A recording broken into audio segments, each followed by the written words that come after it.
Okay, very good. I've got to get it. Okay, very good. Well, again, we welcome everybody. Shalom. We hope you're having a meaningful Yom Kippur, and we're going to begin our session with the study of some words. So we want to begin with a blessing over Torah, which we always do. So we'll have the first slide. So join together. He's at home, right? Good. Next slide. Good. Let's join together.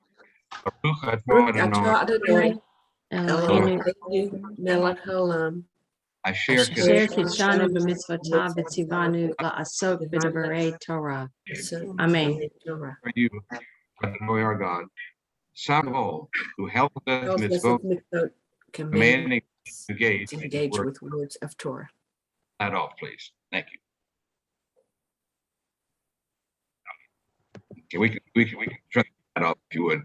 There we'll just turn the slides off for just a moment. Okay, get the humans back. Okay. Well, we'll begin with a story.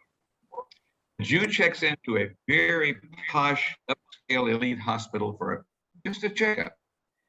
After 2 days, he checks himself out and checks into a not so well-known Jewish hospital. The doctor goes in and says, "Why did you come? Were the doctors over there?" He said, "Oh, they were double-lined. It's not nice to you? Oh, they were angels. Well, was the food not good? Oh, couldn't get better food at a restaurant." He said, "Well, why did you come here?" He says, "Here, I can complain." It seems to be happy. We just seem to have something to be unhappy about. You ever notice that? I mean, there's a waiter comes up to a group of Jews eating at a restaurant and says, "Is anything all right?" But if that's the road we're on the wrong road. If you aren't happy being Jewish, maybe you're not doing it right. Ours is the most fortunate generation in 4,000 years. Never before have we had an independent state and at the same time, freedom and equality in a diaspora. We've never had them both together, and we do now. And happiness is part of Judaism.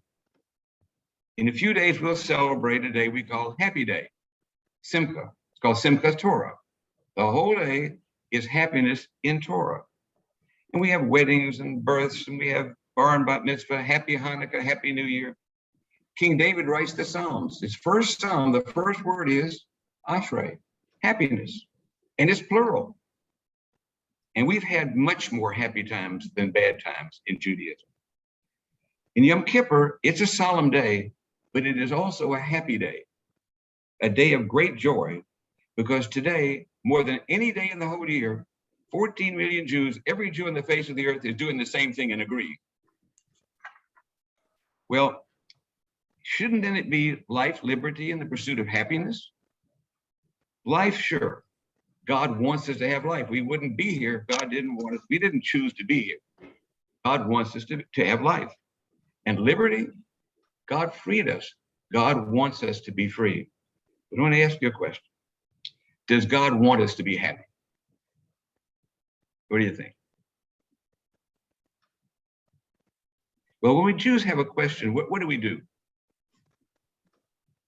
We go to the text. Another question. That's a good answer. Good, Bruce. Good. That's what I was going to say, Bruce. Good. And another thing we do is we go to the text. And what better text do we have than Torah? We got 613 commandments, right? And not one says thou shalt be happy. I mean, couldn't have made it 614 an even number that do it? Where can we find God wants us to be happy? The next slide, please. This is the book of Deuteronomy.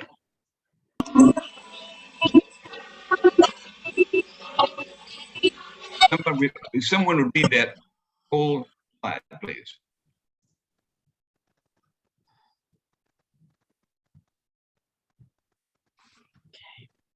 I'm not, you may be, go ahead, Terry. Yeah.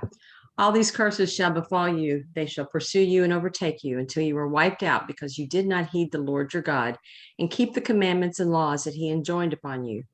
They shall serve as signs and proofs against you and your offspring for all time, because you did not serve the Lord your God in joy and gladness over the abundance of everything. Because we did, of course, bad times, that's not, but over the abundance of everything. What happened in the wilderness? Every day we get free food. All out of heaven, we complain. So does God want us to be unhappy?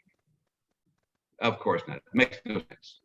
What makes sense is what Rabbi Greenstein told us in his Rosh Hashanah sermon. Happiness, he said, is overrated. I mean, it's okay to pursue legitimate happiness, but should that be our goal along with life and liberty? What should be our goal? But holiness. Holiness is our centerpiece. Our spotlight shines on holiness. Let's see what our ancestors did. Okay, did they pursue happiness or holiness? Let's pretend you're Abraham. You can slide off, please. And if you're Abraham, you lose everything. God says, leave. You go to a land where there's famine, you have to leave there. You go to Egypt, your life's in danger, you have to go back. He says, I'm going to give you this entire land. You're 130 something years old, your wife's 127 and she dies. You don't even have a plot to bury her. He said, I'm going to give you so many children, they're going to be like the stars in the sky, the planet, the sand. You have two children, one when you're almost 90, and the other when you're 100. The one you have when you're almost 90, Ishmael, God says, send him away. The one you have when you're 100, when he gets older, God says, bring him up to the mountain and sacrifice him. What is God wanting you? What does God want from you? And what do you want? What do you think? Let's look at Genesis 25, the next slide.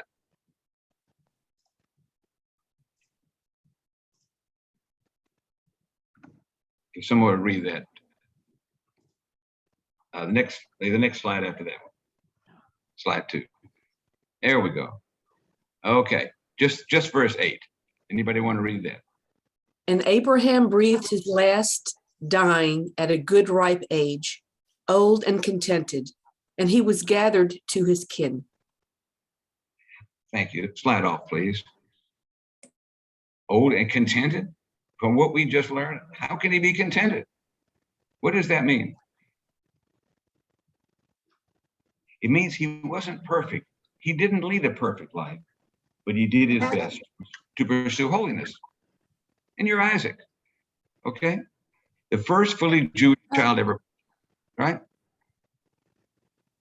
Your father tries to sacrifice you. Your wife, Rebecca, gets your son, Jacob, to trick you into giving the wrong blessing to the other brother, Esau. Esau wants to kill the brother, and Esau ends up marrying a Hittite. Your wife, Rebecca, says, you gotta let, Jacob's gotta go. He'll be killed. You've gone 36 years. Somebody asks you about your life. What are you gonna say? Happy? Let's look at the next slide. This is slide 3, Genesis 35.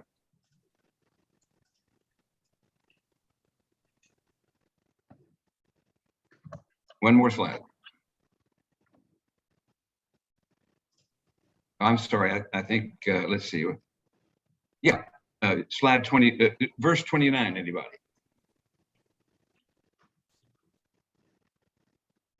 Breathed his last, died. He was gathered to his kin, old and fulfilled of days, and he was buried by his sons, Esau and Jacob. Fulfilled in his days. Next slide off, please. Wow. Fulfilled in his days. Jacob, if you're Jacob, father favors your brother. Not good. You trick your father and your brother. Your brother tries to kill you. You lose everything. You have to live with your mother's uncle in another country. You fall in love with his daughter. He says, okay, work for me for 7 years and you can have this one. You work 7 years. He slips in the wrong girl. Got to work another 7 years. You're on 36 years. Your daughter is raped. 2 of your sons killed not only the rapist, but everybody in that country. How do you feel about your life? Let me tell you a midrash. You're now, Jacob, you're at the end of your days. You call your sons in. You say, look, I'm worried. You know that God made a pact, a covenant with your great-grandfather, Abraham, and with your grandfather, Isaac, and with your father, me. I'm worried that you're not going to keep this pact. You're not going to. What do you think they told him?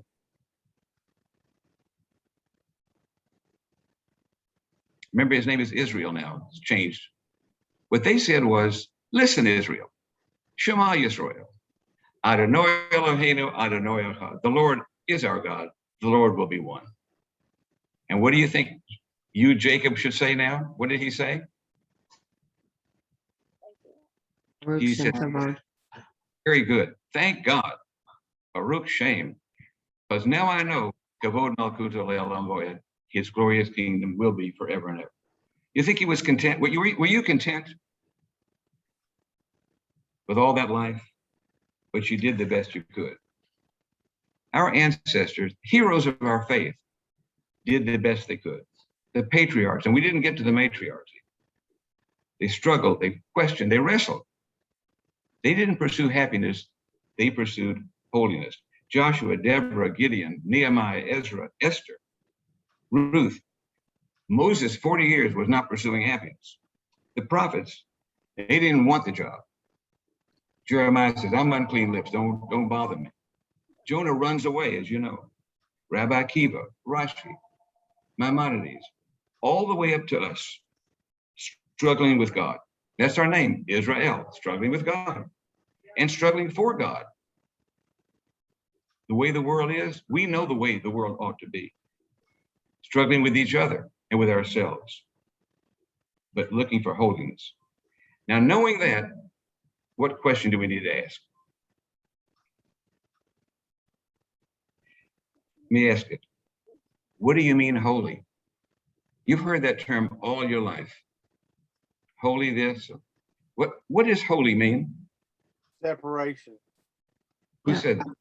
Richard said that. We look in the dictionary and it says dedicated to religious use, sacred, sinless, spiritually pure. And we use it in common slang. Most all of us, I hope all of us were a St. Louis Cardinal baseball fan. We hope somebody would hit a home run so we could hear Harry Carey say, Holy cow. holy cow. We got a holy Toledo. We got a holy mackerel. We got an animal, a city, and a fish, all holy. We got a holy smoke, holy moly. There's not an episode of Batman and Robin go by that Robin doesn't say 2 or 3 times, holy something. But like Richard said, that's not the Jewish holy. The Hebrew word is, say it again, Richard. The Hebrew word's kadosh, and it means separation or being separate. So when we say holy, holy, holy is the Lord of hosts, what are we really saying? He's separate. Separate. Different. Part. What do you think of that?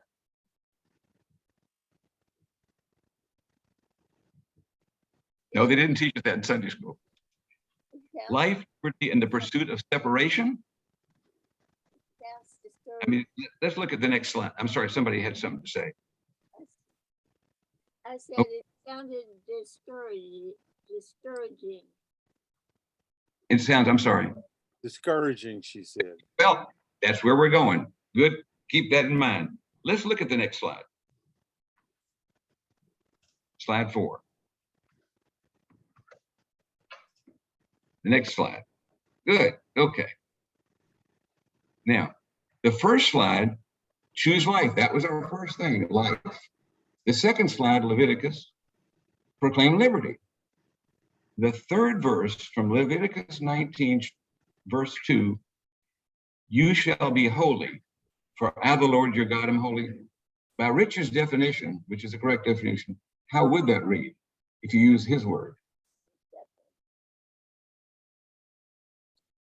It would read, you shall be separate, for I, the Lord your God, am separate. I'm different. It says, Kedoshim to you. So thanks. Slide off, please. So the purpose of a Jewish life is not to make ourselves happy, but to make God happy. What do you think of that? Judaism teaches that the God of Israel is the God of all humanity.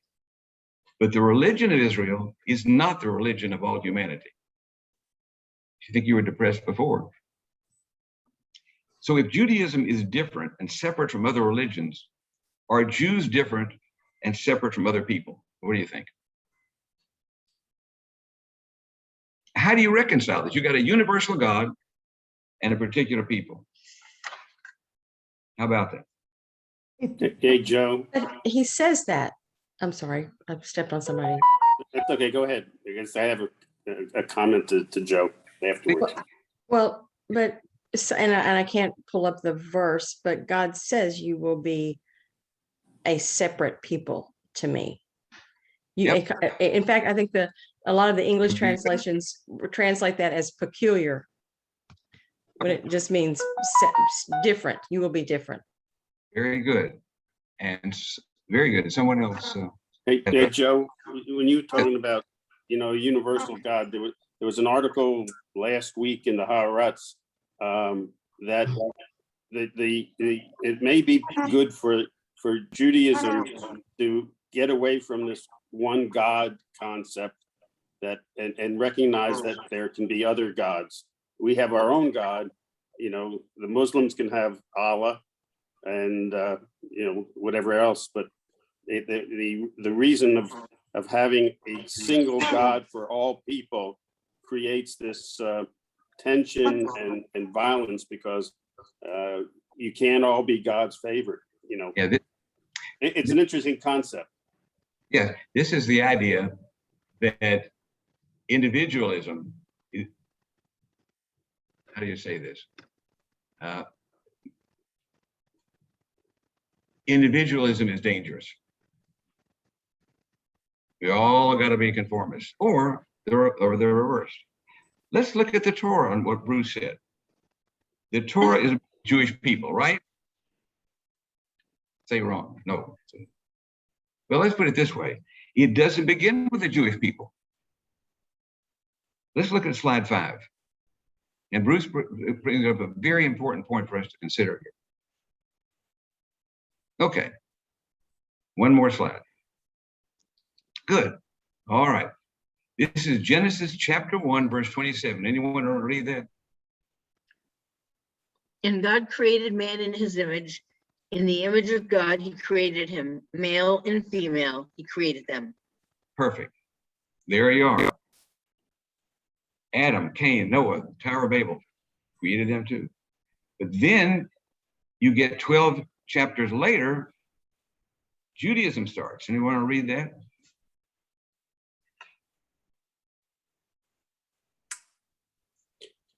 Basically, what it is. Rather than reading this, I don't know if I'm not muted.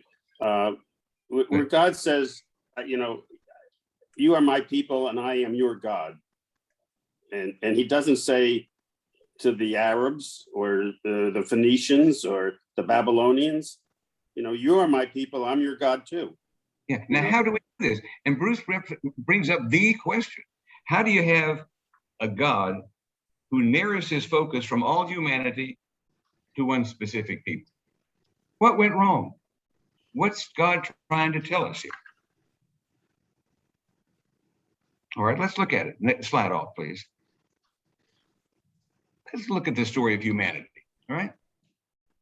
The first 3 stories, Adam, Cain, Noah, the story of me. I want to do it. If it feels good, do it. The pursuit of happiness.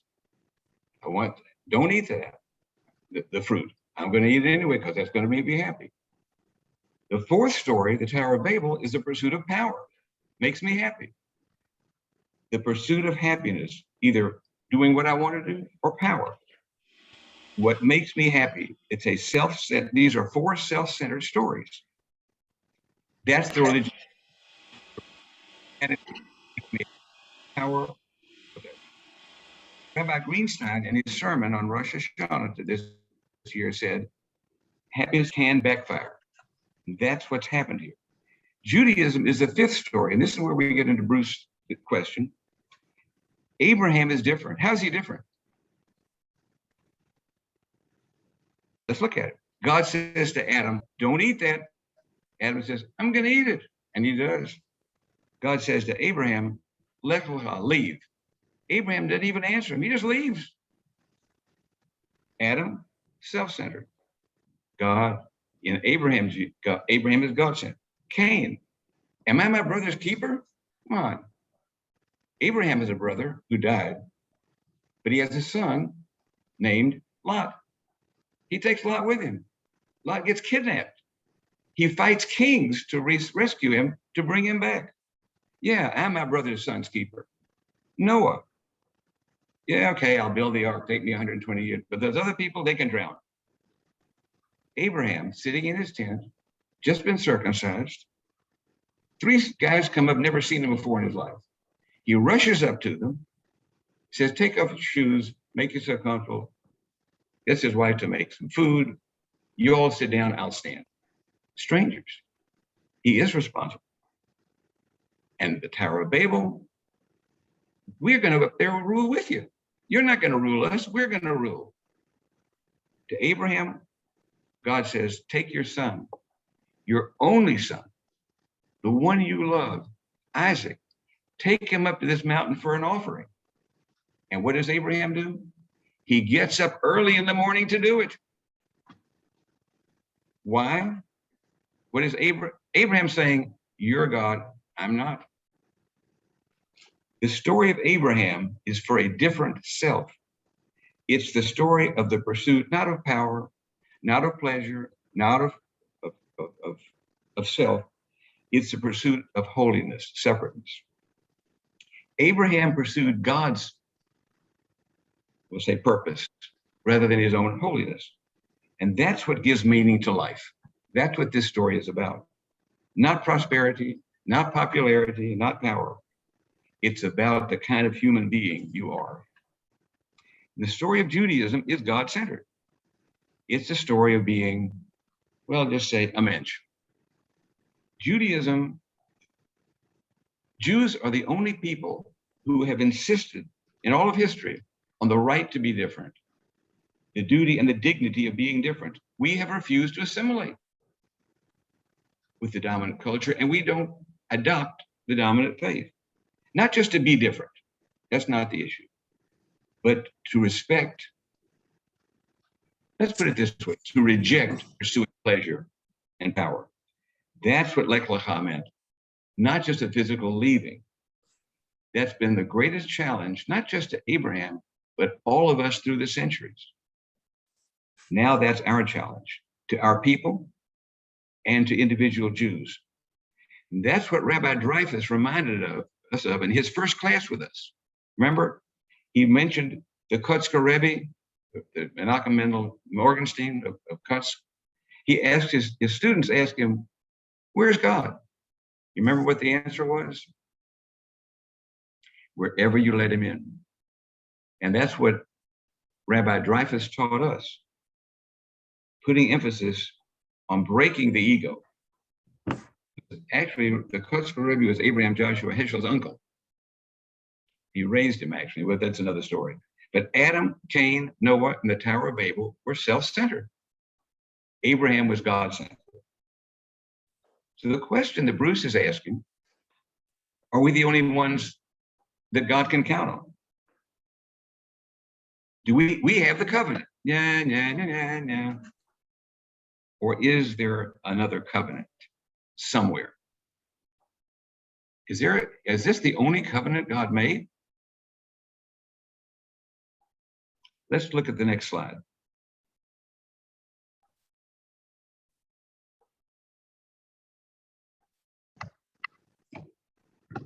One more. Let's look at what there was a covenant with Noah.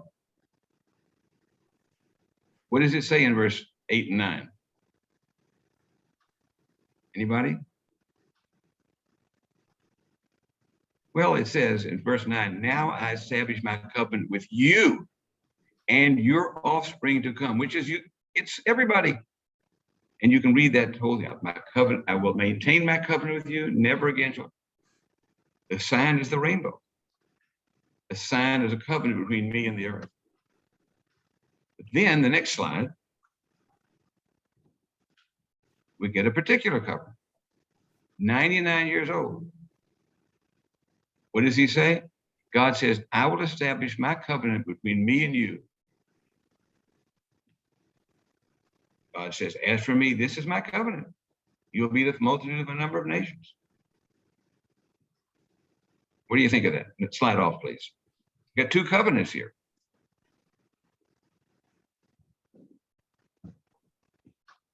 The Noah covenant says this is our Torah.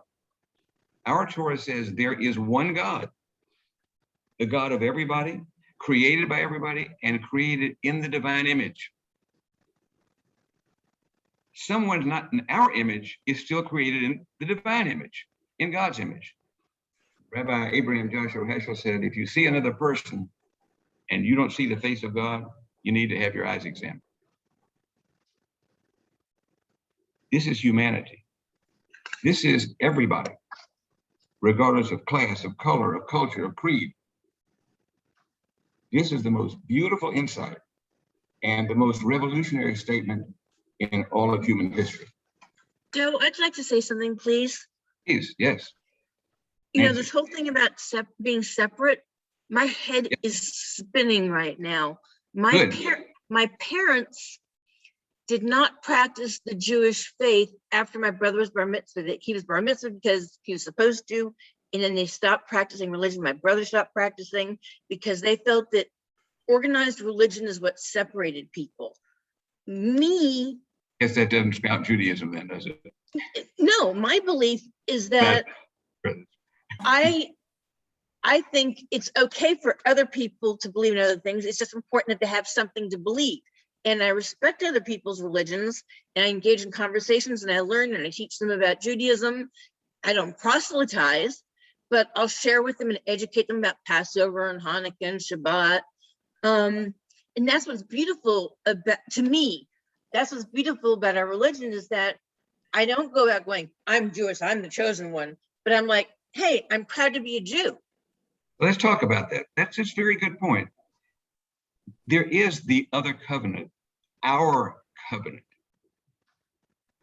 It's disturbing. It's different. It's dramatically opposed to and challenges the Noahide covenant. We're a nation formed by this covenant, right?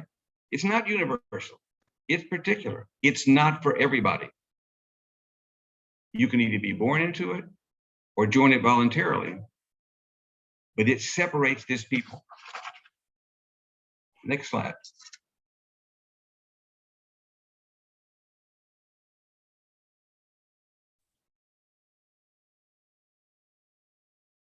This is from the book of Exodus and the book of Deuteronomy. If you look at 5 and 6, it says, and this is what Terry was getting at. Verse 5, you shall be my treasured possession among all the peoples.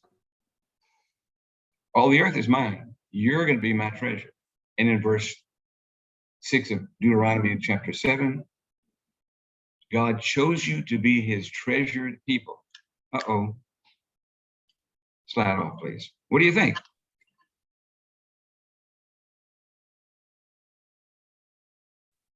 Susan. Well, I was just going to say the Hebrew for, I think it was verse 5, is Mamlechet Kohanim B'Goy Kadosh, because you were talking about the word Kadosh, what it means earlier. Yes, Goy means nation. You should be a kingdom of priests and a holy nation. Right. And what's the purpose of a priest? To serve God. Very good. Does that mean other people can't, though? Or they have other people, other gods that they can serve? And that's the whole thing. It's the two. The one says it's a Goy Kadosh, a separate nation, and the other one says an Am Kadosh, a separate people. It's a radical idea. This is a society based on a shared moral code with equal access to that code. Friends, we live in a fractured country. Needs healing desperately. The power and wealth, popularity, what Cain and Abel, what Cain was after, Adam was after, won't work. There's zero-sum games. The more wealth you give, the less you have. The more power you release, the less you have. But with equal dignity for each person, the more you give, the more you'll receive. That's the Jewish response to the covenant that God made us, a society of equal dignity and equal respect. At the heart of it is a shared morality. Not bowing to power, money, popularity. You've known societies where morality is given way, and what happens? You lose freedom and you lose life. Judaism is not about winning or losing. Judaism is about becoming. That's as Susan said of our entire people. We are a kingdom of priests, each one of us. We have democratized separateness. Well, how are we separate? You told us we're separate, but you haven't told us how. 3 ways. First, holiness in space. Separate places. What does God tell Moses? Take off your shoes, but where you're standing is Holy ground. holy ground. Kadesh. Separate ground. This ground is separate from the other grounds. What do they call Israel? The holy Land. the holy. It's different from other lands. If you've ever been there, you step on that soil, you know there's something. Jerusalem, your HaKodesh, the holy city. Holy, the different city from any other city in Jerusalem, in Israel. Temple. It's known that believe that Rabbi Wax's favorite song was God is in his holy temple. Well, that's from the book of Habakkuk. It's more holy than the rest of the city. And then the Holy of Holies, the inner sanctum where the ark is, the Holy of Holies, separate. So we got separateness of space. Second, we got separateness of time. What do we ask our children to say on Passover? The question. 4 questions. The one, Manishtana Halala. Why is this night different from all of it? Why is this time? It's a different time. Take Shabbat, for example. Okay. God blessed the 7th day and he hallowed it. Made it holy. Made it right, made it separate. What does Havdalah mean? Separation. Very good. It means division. Rabbi Bess and Rabbi Jeremy kindly invite us to join them in Havdalah, in separate, a wonderful midrash on Shabbat. Okay. 7 days are complete. Day 7 comes to God. I have a complaint. He says, what do you mean? He says, well, all the other days are partners. Day 2, day 3, day 4, day 5, day 6. I don't have. Don't run out of days. Joe, I don't think we can hear you so well anymore. Oh, how's this? Is that better? That's better. That's It's still better. kind of going in and out. That's better. That's Can you better. get Benjamin, is that better? That's better. Let me try something.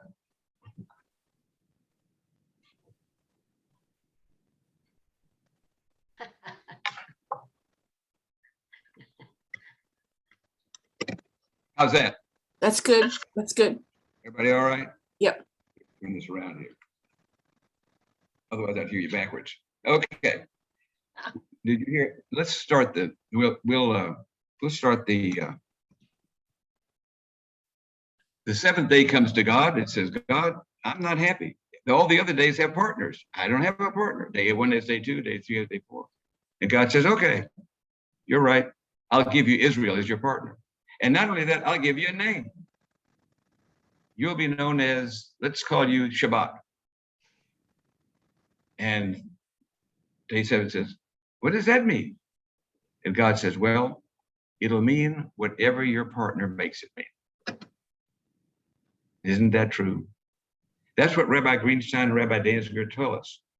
There it is on the grid, Saturday, but it's Shabbat, if we make it. This word Shabbat, there are 70 words in Torah that we don't know what they mean. We're guessing. But there's one word in Torah that's never been translated. You know what that word is? Anybody?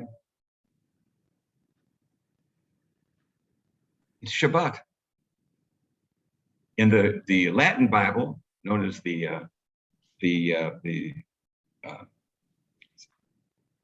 what's the Latin Bible? Vulcan. Yeah. What is it known in Latin? Sabbatun. The Greek, the Septuagint, it's called Sabbaton. In English, what is it called? Sabbath. Sabbath. Never has anybody translated this word, but there is someone who can translate this word today. You know who that is? Yes. It's the person sitting in your seat. Shabbat is what you mean, what you make it mean. And special other times, we get Kiddushin, that's marriage. Kaddish, Yikadal B'yit Kadash. Kiddush, Asher Kiddishanu. The blessing we said before Torah study, Asher Kiddishanu. The Talmud begins, when, there's the first thing in the Talmud, when is the first time you can say the Shema? And the answer is when you can see the face of another person. And you can read that more than one way. Holiness in space, holiness in time. But here's where we get into what Nancy and Bruce and everybody is wondering. What about holiness in people? A separate people. 613 different ways. Now, we needed a lot of commandments to rid us of the ways of the Egyptians, where we came from. And we needed a lot of the commandments to separate us from the Canaanites, where we're going. But a lot of these don't seem needed today because we don't have that purpose. On the other hand, as Jews have moved into the world has moved into Jews. Look at Joseph in Egypt. He dressed Egyptian, talked Egyptian, ate Egyptian, married Egyptian. But how many Egyptian children do you think were named Manasseh and Ephraim? Not many, I'll guarantee you. We have acculturated, but not assimilated. Today, there are Jews who would embrace Judaism and reject the world. And there are people who will reject the world and embrace Judaism. The question I have of you, how can we be a part of the world and yet apart from it? Anybody?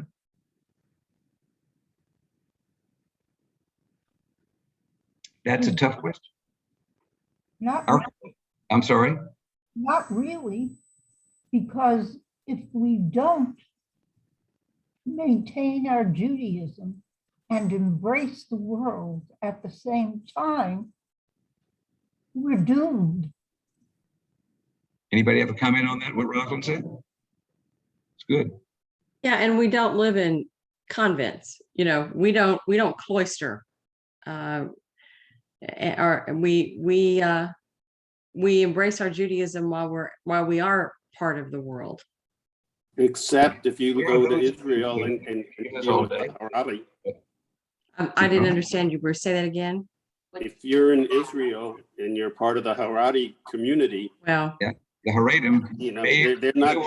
They reject the rest of the world. Right. Well, there are exceptions to everything. So there's always going to be an exception, but if we live by God's commandments and we live by the Torah and we live in this world, we are part of the world, but we still remain separate.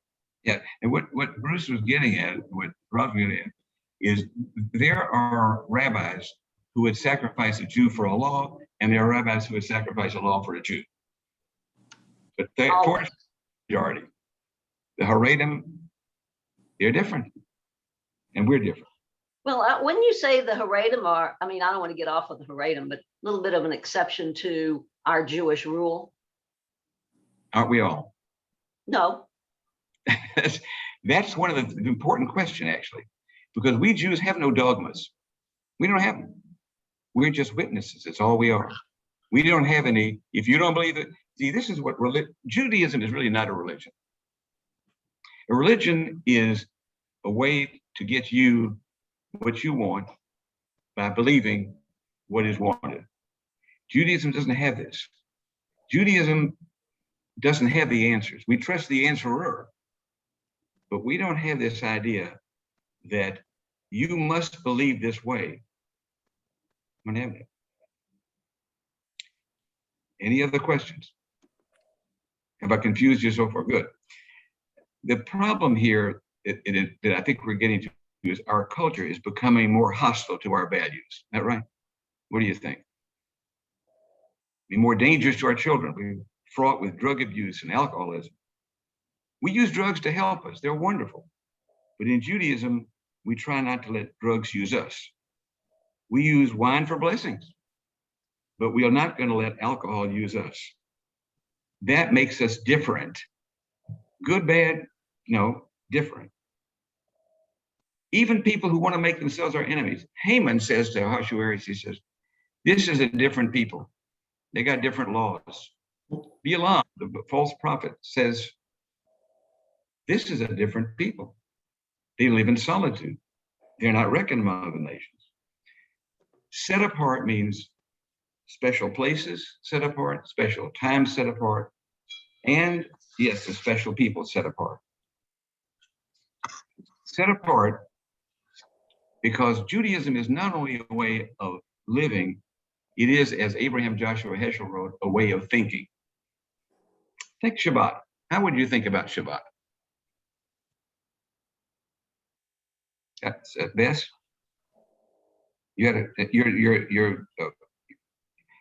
You're blocked. Your speech is blocked. We can't hear you. Can you undo your speech there? Okay, we'll give you a chance to work on that. Let's take Shabbat. You want to do Jewish thinking?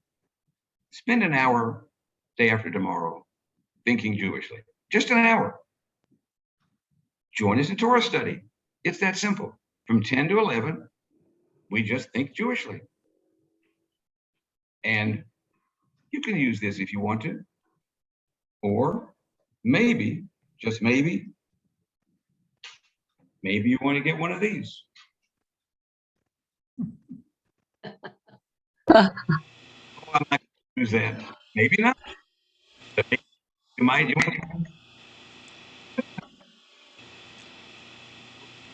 Oh, Joe, I don't think we can hear you again.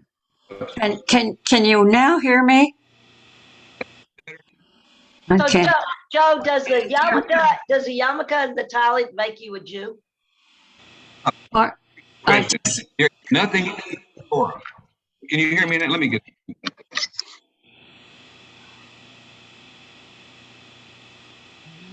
You try one other thing.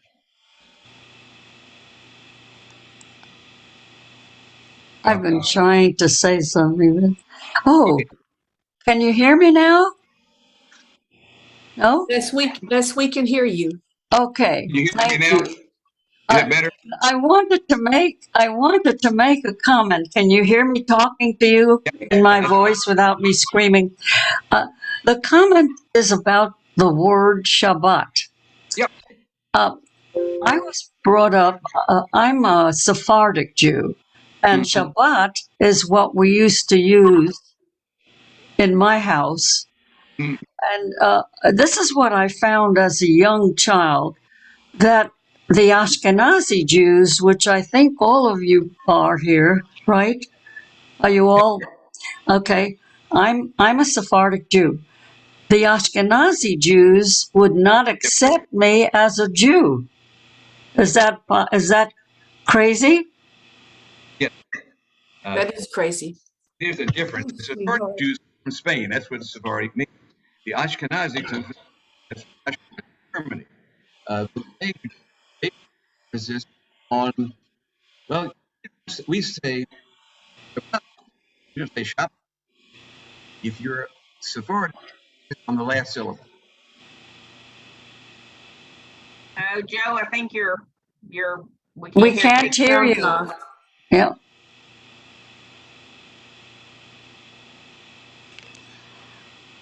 That was the problem I had all this time. It's a I different couldn't culture. I couldn't get on the audio. Somehow something was keeping me from having audio. I Can you hear heard me? all of you, but you couldn't hear me. Yeah. Is that all right, everybody? Yes, we can hear Yeah, you okay. now, Joe. I want to answer Susie's question. There is nowhere in Torah that speaks of yarmulkes. No. But no way in Torah what? He's not there No, anymore. you can't hear you. No. This is, how about now? Yeah. Now it's better. Now it's better. Okay. There's nowhere in the Torah that it says anything about yarmulkes. Nowhere. Oh. And there was a great debate on this. And one rabbi settled it. He said, tell you what, I can prove to you Abraham wore a yarmulke. I said, how can you do that? He said, what kind of a Jew would he be if he wouldn't wear a yarmulke? This, though, the tallis is commanded. That's one of the commandments. It's not the cloth, it's the fringes.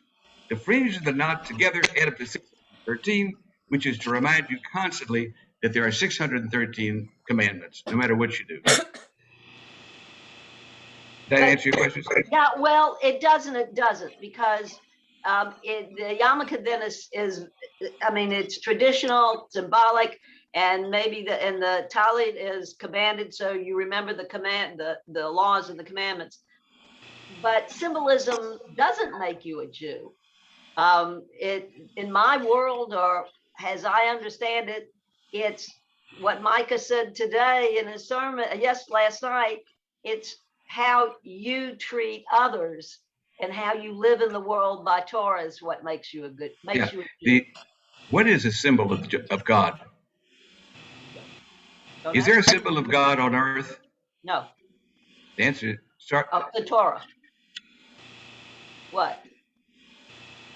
goes back to what we read.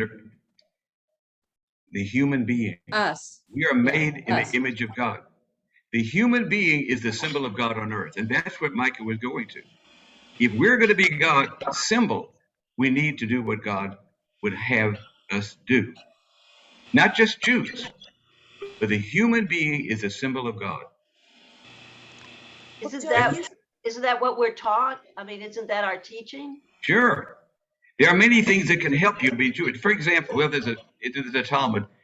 A very religious Jew goes to a house of ill repute, and he tries to get into bed. And every time he gets to bed, the Talmud flips up and reminds him. He says, so he leaves.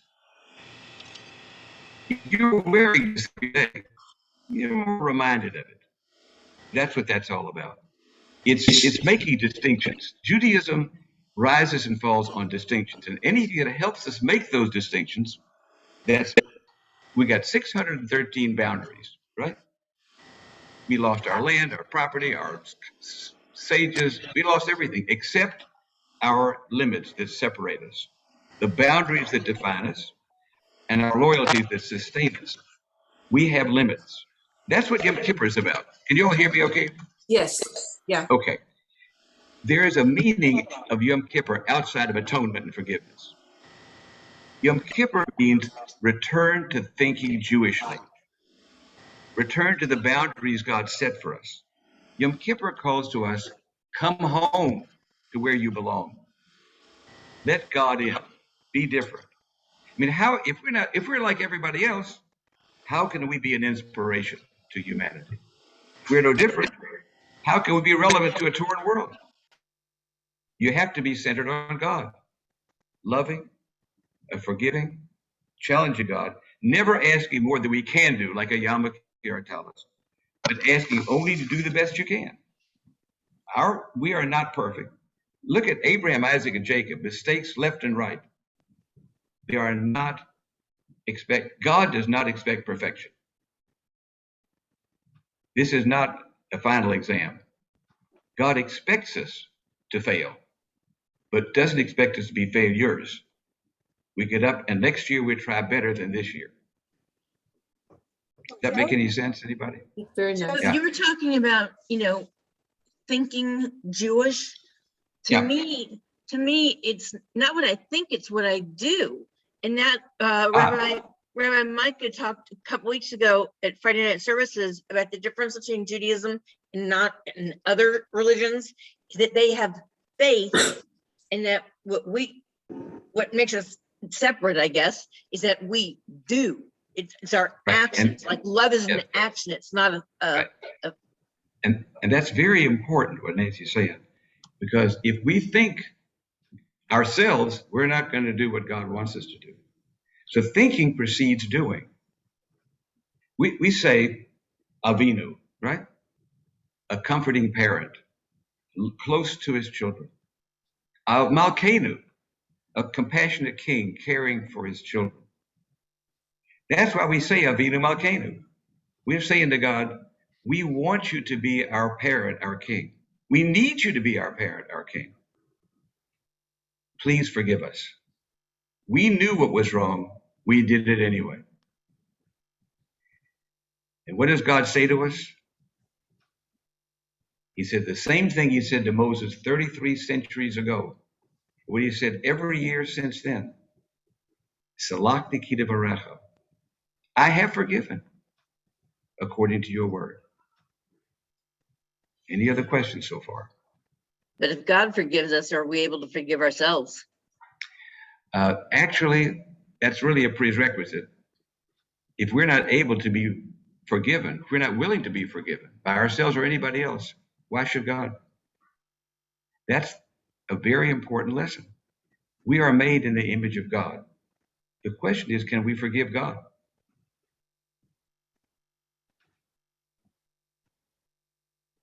See, most people think God caused the tornado. God caused the hurricane. God has nothing to do with nature.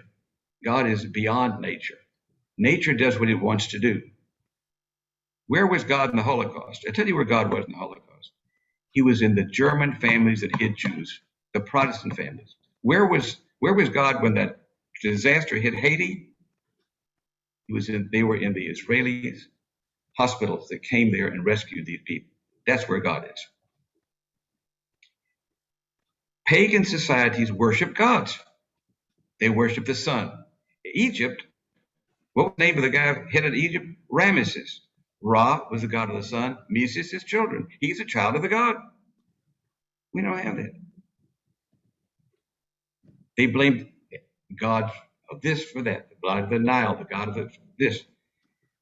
All pagan societies blamed God. Look at Greek mythology. Look at Greece. Greek. The gods are playing with these people.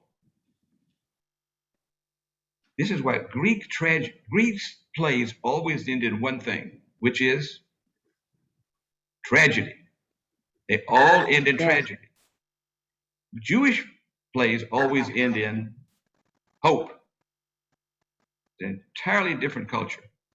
We got a lot from the Greeks. The Greeks have helped us so much. They gave us vowels. We don't have vowels in Hebrew. They put the vowels in the system. They're wonderful. But Aristotle said the greatest thing in life is to pursue happiness. Fine. That's not us. We're different. Any questions so far? Joe, So- it's interesting. When God created the world at the seventh day, he didn't say, this makes me happy. He said, and God, this is good.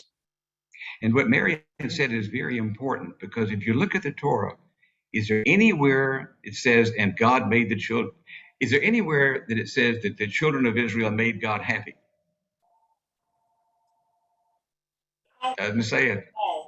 You know who is the biggest failure in the Bible? Hey, Joe, where are the passages that say it was pleasing to God? That's the odor. Let me say one thing. The biggest failure in the Bible is God. He never succeeds. But as far as what Bruce is asking about the odor pleased God. Okay, now how can the odor of burning flesh it is not pleasing, I can tell you. I've diverged insurance.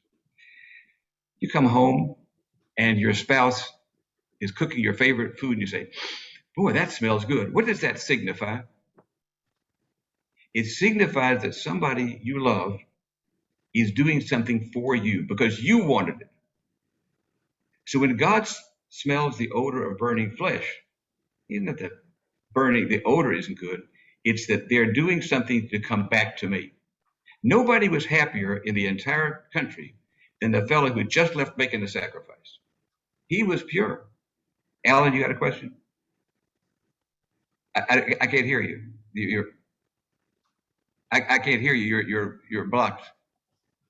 Anyway, anybody else have a question? Does that answer your question, Bruce? You're blocked too. Everybody seems to be blocked for some reason. Yeah, yes, it does. Oh, yeah. Nobody is pleased unless there's intention with it. You could do something nice for somebody. If there's no intention to be nice, it doesn't work. God, we lived 400 years in Egypt. We saw animals, this kind of stuff. You got to get away from it. What was the god of the Canaanites? Who was it? Chemosh. What did he demand? Child sacrifice. It was Baal. Yeah. I'm sorry? Wasn't his name Baal? Baal, no, that's another. Yeah. Malak. Yeah. Yeah. It needed child sacrifice. We don't do that. Okay, you can't take 400 years worth of people and say, okay, don't do it. Doesn't work. So you got to wean them away from it. Okay, you don't. An animal sacrifice, it'll substitute for you. Okay, we'll do that. And little by little, we get away from that. We grow, we change. But the idea of our idea of God has changed. You say God has changed. You kind of think of, you ever play connect the dots? God is playing connect the dots with no numbers. Everybody connects them a different way. Next week, you connect them a different way. You get a different picture. But the dots are the same. They're the same size, the same shape, the same color, the same distance from each other. God doesn't change. It's our view of God that changes. It's our view of Shabbat that changes. And that's why Jewish thinking is very, very important. I want to show you a prayer that was written a couple of hundred years ago by a Hasidic master, a man by the name of Levy, halfway around the world. And what he is doing is telling you his view of God. And it's titled You, Y-O-U, meaning God. He's talking to God. Let's look at the next slide.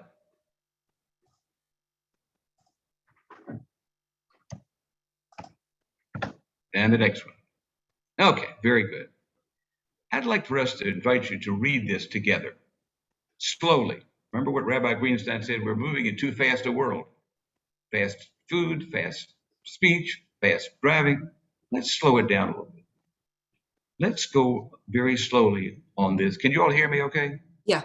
Okay. Let's do this together, okay? You. Where I go. Go. You. Where I stand. Stand. You. Just you. Just you. Again, You. Always, You. You. When it goes well with me. You. When it goes wrong with me.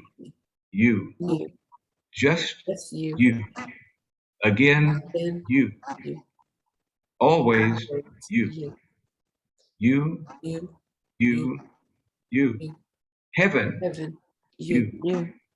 Earth, you. Up, you. Down, you. Where I turn at every end, you. Just you. Again, you. Always, you. You. Slide off, please. You want to make a New Year's resolution? Let God in. Be God-centered. Remember in Pirkei Avot we studied, do God's will as if it were your own. Think Jewishly. For life, for liberty, and the pursuit of difference. Only by pursuing difference can we make a difference. Any questions or comments? That poem sounded like a love poem. Yes, it is. Rabbi Levy Yitzhak, at the end of Yom Kippur, was standing there. Everybody was tired, they were hungry. And for 10 minutes, he didn't say anything right before the Kaddish. Finally, he opened his mouth. He said, God, this year, I didn't produce any widows or orphans. I didn't produce any strangers. I didn't burn any buildings. I didn't make any epidemics. You did. Maybe you should ask, maybe we should ask for your forgiveness before you ask for ours. But since I'm Levi Yitzhak, Yit Gadal v'Yit Gadash Rabba. That's us. That's us. If you think about it a minute, that's who we are.